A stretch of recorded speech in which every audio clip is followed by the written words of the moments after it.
Da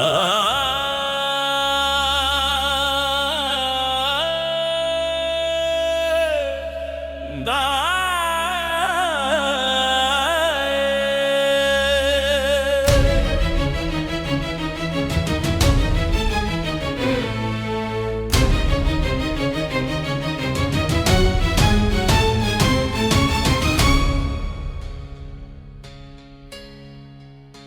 భగవద్గీతలోని 4వ అధ్యాయం శ్రీయ జ్ఞాన కర్మ సన్యాస యోగం. ఈ అధ్యాయంలో కృష్ణుడు కర్మయోగాన్ని కీర్తించి అర్జునుడికి అతీంద్రియ జ్ఞానాన్ని బోధించాడు. ఈ భౌతిక ప్రపంచంలో తన ఆవిర్భావం వెనుక ఉన్న కారణాన్ని ఆయన వెల్లడించాడు. తాను శాశ్వతమైనప్పటికీ ఈ భూమిపై ధర్మం మరియు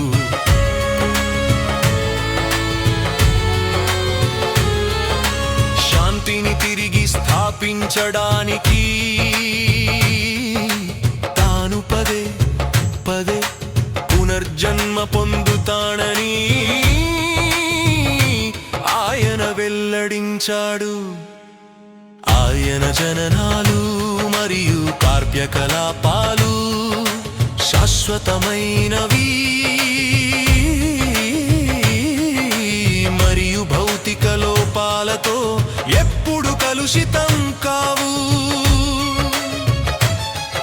ఈ సత్యాన్ని తెలుసుకుని అర్థం చేసుకున్న వ్యక్తులు పూర్తి విశ్వాసంతో ఆయన భక్తిలో నిమగ్నమై చివరికి ఆయనను పొందుతారు.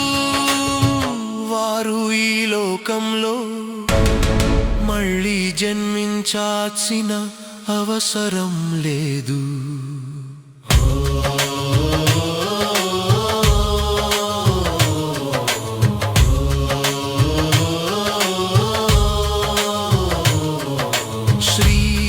భగవద్గీత 4వ అధ్యాయం జ్ఞాన కర్మ సన్యాస యోగము. భగవంతుడు ఇలా అన్నాడు, అవ్యయమైన ఈ కర్మయోగాన్ని నేను సూర్యుడికి బోధించాను. సూర్యుడు మనువుకి చెప్పాడు, మనువు ఇక్ష్వాకుడికి చెప్పాడు.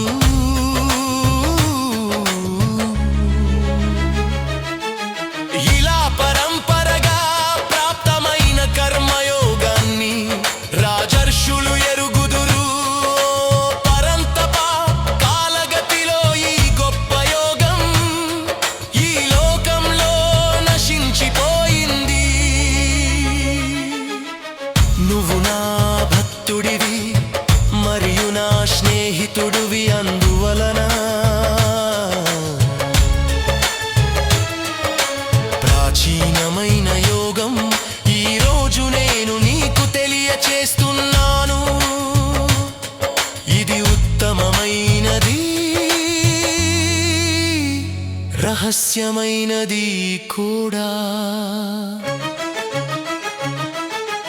అర్జునుడు ఇలా అన్నాడు, నీ జననం ఇటీవల జరిగింది, దానికి ముందు వివస్వాన్ జననం జరిగింది. నీవు సూర్యునికి ఉపదేశించావని అన్నావు. దీనిని ఎలా అర్థం చేసుకోవాలి? భగవంతుడు ఇలా అన్నాడు, నా జన్మలు చాలా గడిచాయి, నీ జన్మలు కూడా గడిచిపోయాయి. ఓ పరాంతపా అర్జున, నాకు అన్నీ తెలుసు, కానీ నీకు తెలియదు. నేను జన్మలేని వాడిని, నాశనము లేని స్వభావము కలిగిన వాడను. నేను అన్ని జీవులకు అధిపతిని అయినప్పటికీ నా స్వభావాన్ని పాలించుకుంటూ నేను నా స్వంత మాయ ద్వారా జన్మించాను. అర్జున, ఎప్పుడు ధర్మము క్షీణి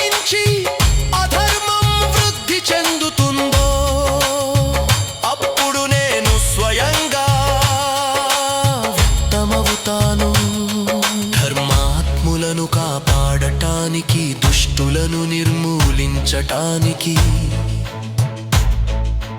మరియు ధర్మ సూత్రములను తిరిగి ప్రతిష్ఠాపించటానికి నేను ఈ లోకంలో ప్రతి యుగమునందు అవతరిస్తాను.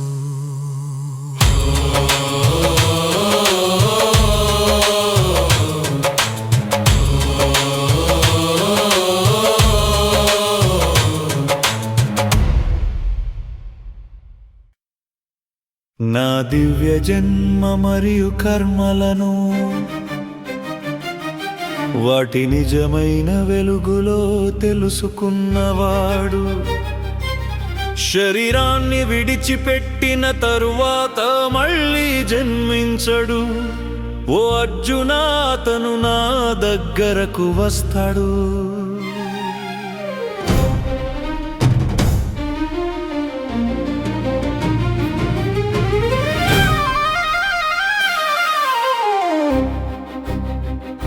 రాగభయ క్రోధాలను విడిచి నన్ను గురించిన ఆలోచనలతో నిండి నన్ను ఆశ్రయించిన వారు ఎందరో జ్ఞాన తపస్సు వలన నన్ను అందుకున్నారు. మనుషులు నన్ను ఏ విధంగా సమీపిస్తారో నేను కూడా వారికి ప్రతిఫలం ఇస్తాను. తెలిసినా తెలియకపోయినా అర్జునా, అందరూ నా మార్గాన్ని అనుసరిస్తారు. కర్మల ఫలితాన్ని కోరుకునే వాళ్ళు దేవతలను ఆరాధిస్తారు. మానవలోకంలో కర్మల వలన కలిగే ఫలం త్వరగా లభిస్తుంది కదా. గుణం మరియు కర్మల భేదం ప్రకారం నేను చతుర్విధ కులాన్ని సృష్టించాను. నేను దానికి కర్తను అయినప్పటికీ నన్ను అకర్తగా మరియు సనాతనునిగా తెలుసుకొనుము. కర్మలు నన్ను కళంకం చేయవు. కర్మ ఫలం కోసం నాకు కోరిక కూడా లేదు. ఎవరైతే నన్ను ఈ విధంగా తెలుసుకుందురో వారు కర్మ బంధములలో చిక్కుకోరు. ఈ సత్యమును తెలుసుకొని ప్రాచీన సమయంలో మోక్షము పొందగోరిన వారు కూడా తమ కర్మలను ఆచరించారు. కాబట్టి ప్రాచీనమునుల అడుగుజాడలలో నడుస్తూ నీవు కూడా నీ కర్తవ్యమును నిర్వర్తించుము. కర్మ అంటే ఏమిటి, అకర్మ అంటే ఏమిటి? జ్ఞానులు కూడా దీని గురించి గందరగోళంలో ఉన్నారు. ఇప్పుడు నేను నీకు కర్మ రహస్యం వివరిస్తాను. దీనిని తెలుసుకోవటం ద్వారా నిన్ను నీవు భౌతిక బంధముల నుండి విడివడి జనన మరణ చక్కర్ నుండి విముక్తి పొందుతావు. కర్మల గురించి తెలుసుకోవాలి. కర్మల గురించి కూడా తెలుసుకోవాలి. కర్మల యొక్క స్వభావం చాలా నిగూఢమైనది. ఎందుకంటే నిజంగా శాస్త్రాలు ఆదేశించిన చర్య యొక్క నిజమైన స్వభావాన్ని నిషేధించబడిన లేదా చట్ట విరుద్ధమైన చర్య మరియు క్రియారహితతను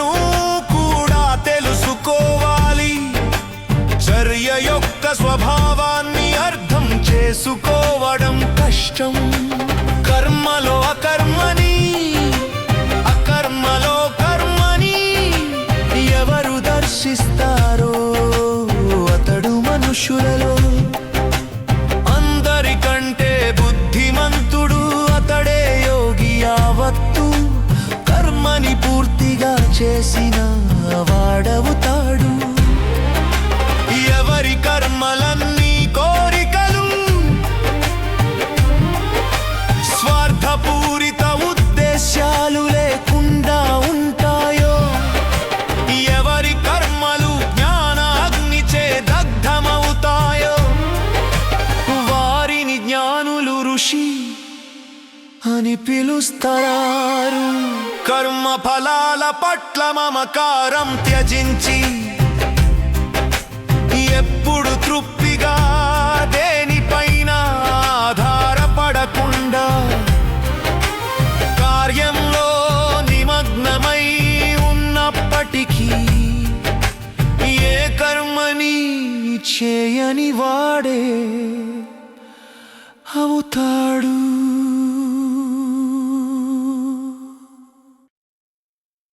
ఆశ లేకుండా మనస్సును, ఆత్మను నియంత్రించుకోకుండా,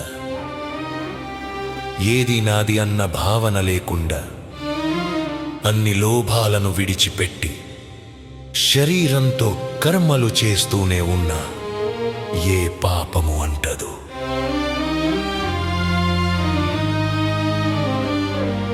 యదృచ్ఛికంగా లభించిన దానితో సంతృప్తుడై, ద్వంద్వాలకు అతీతుడై, మాత్సర్యం లేకుండా అన్ని విధముల పనులు చేస్తూనే ఉన్నా గెలుపు ఓటమిలలో సమత్వ బుద్ధితో ఉండి వారు తమ కర్మలచే బంధింపబడరు.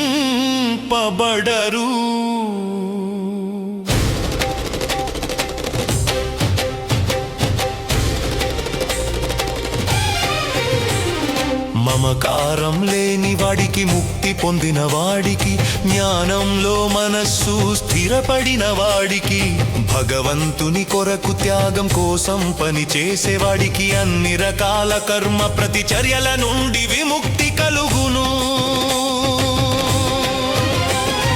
సంపూర్ణ భగవధ్యాసలో నిమగ్నమైన వారికి నెయ్యి బ్రహ్మమే, హోమ ద్రవ్యము బ్రహ్మమే, యజ్ఞ కర్మ బ్రహ్మమే, యజ్ఞాగ్ని కూడా బ్రహ్మమే. బ్రహ్మమనే అగ్నిలో పోసే నైవేద్యం బ్రహ్మమే. ప్రతిదాన్ని భగవంతునిగా చూసేవారు భగవంతుడిని సునాయాసంగా పొందుతారు. కొంతమంది యోగులు దేవతలకు మాత్రమే యజ్ఞాలు చేస్తారు. మరికొందరు ఆత్మను గ్రహించిన తరువాత బ్రహ్మాగ్నిలో ఆజ్ఞంగా అర్పిస్తారు. కొందరు శ్రవణ మరియు ఇతర ఇంద్రియములను ఇంద్రియ నిగ్రహణ అనే యజ్ఞాగ్నిలో సమర్పిస్తారు. మరికొందరు శబ్దాది ఇతర ఇంద్రియ విషయములను ఇంద్రియాగ్నిలో ఆహుతిగా సమర్పిస్తారు. కొందరు ఇంద్రియాల యొక్క అన్ని విధులను మరియు తమ ప్రాణశక్తిని కూడా జ్ఞానముచే ప్రేరణ నొంది ఆత్మనిగ్రహ యోగాగ్నిలో త్యాగం చేస్తారు. కొందరు తమ సంపదని యజ్ఞంలా సమర్పిస్తారు. మరికొందరు కఠినమైన నిష్ఠలను యజ్ఞంలా సమర్పిస్తారు. కొందరు 8 అంచెల యోగాభ్యాసాన్ని ఆచరిస్తారు. మరికొందరు కఠినమైన నిష్ఠలను ఆచరిస్తూ వేదాధ్యయనాన్ని మరియు జ్ఞానాన్ని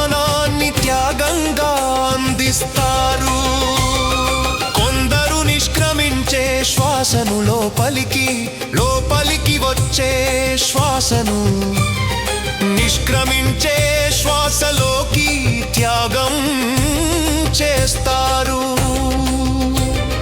నిష్క్రమించే మరియు లోపలికి వచ్చే శ్వాసల ప్రవాహాన్ని నియంత్రిస్తారు. కేవలం శ్వాస నియంత్రణలో నిమగ్నమై ఉంటారు. కొందరు ఆహారాన్ని తగ్గించి శ్వాసను ప్రాణశక్తిలో యజ్ఞంగా సమర్పిస్తారు. వీరందరూ యజ్ఞం తెలిసినవారు. త్యాగం ద్వారా వారి పాపాలు నశిస్తాయి. యజ్ఞము యొక్క రహస్యము తెలిసిన వారు అమృతం లాంటి యజ్ఞం అవశేషాలను తినేవారు. శాశ్వతమైన బ్రహ్మం వద్దకు వెళతారు. ఓ అర్జునా, ఏ విధమైన యజ్ఞము చేయని వారు ఈ లోకంలో గాని పరలోకంలో గాని ఎటువంటి సుఖమును పొందజాలరు.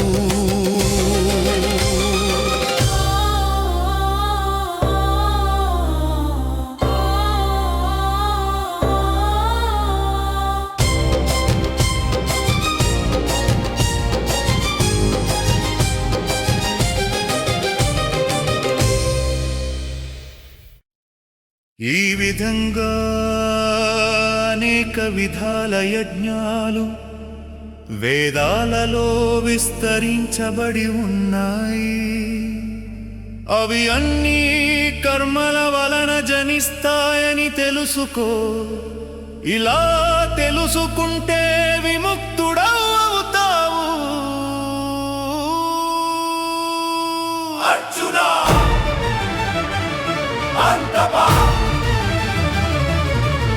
ద్రవ్యంతో చేసే యజ్ఞం కంటే జ్ఞానంతో చేసే యజ్ఞము ఎంతో శ్రేష్టమైనది. అన్ని రకాల కర్మలు జ్ఞానంలో లీనమవుతాయి.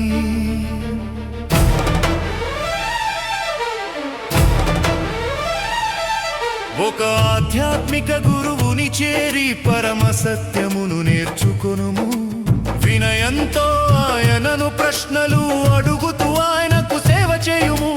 అటువంటి మహాత్ముడైన జ్ఞాని నీకు జ్ఞానోపదేశం చేయగలడు. ఎందుకంటే ఆయన స్వయంగా యథార్థమును దర్శించినవాడు. ఈ మార్గాన్ని అనుసరిస్తూ మరియు గురువు ద్వారా జ్ఞానోదయం సాధించిన పిమ్మట ఓ అర్జునా, నీవు మళ్ళీ ఇలా మోసపోవని తెలుసుకుని దాని ద్వారా నీవు అన్ని జీవులను నీలో మరియు నాలో కూడా చూస్తావు.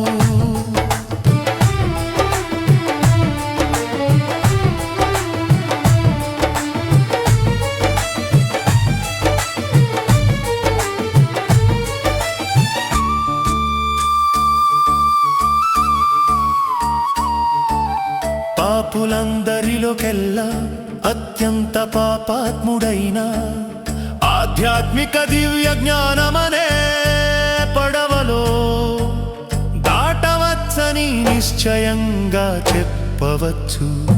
ఓ అర్జునా, మండుతున్న అగ్ని ఇంధనాన్ని బూడిద చేసినట్లే జ్ఞానాగ్ని అన్ని కర్మలను బూడిద చేస్తుంది. జ్ఞానంలాగా పవిత్రమైనది ఇంకొకటి లేదు. యోగ సంసిద్ధిని పొందినవాడు దానిని కాలక్రమేణా తనలోనే పొందుతాడు. పూర్తి విశ్వాసంతో అంకిత భావంతో ఇంద్రియాలను నిగ్రహించిన వ్యక్తి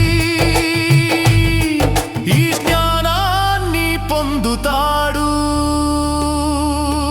మరియు జ్ఞానాన్ని పొందిన వెంటనే వారు శాశ్వత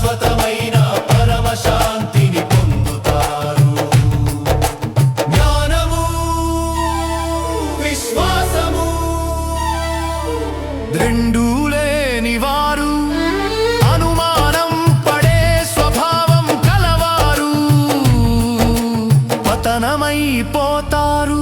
విశ్వాసము లేక సందేహించే వారికి ఈ లోకంలో ఇంకా పరలోకంలో కూడా సుఖం ఉండదు. యోగం ద్వారా కర్మలను త్యజించినవాడు, జ్ఞానం ద్వారా సందేహాలు తొలగిపోయినవాడు, స్వీయ స్వభావం కలిగినవాడు, అటువంటి వాడు కర్మలకు కట్టుబడి ఉండడు. ఆత్మనిష్ఠుడిని కర్మలు బంధించలేవు. అర్జునా, జ్ఞాన ఖడ్గంతో అజ్ఞానం వల్ల పుట్టిన నీ హృదయంలోని సందేహాలను ముక్కలు చేయుము. ఓ అర్జునా,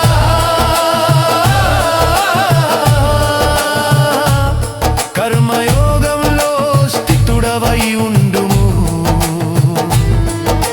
లెమ్ము నీ కర్తవ్య నిర్వహణ చేయుము భారత.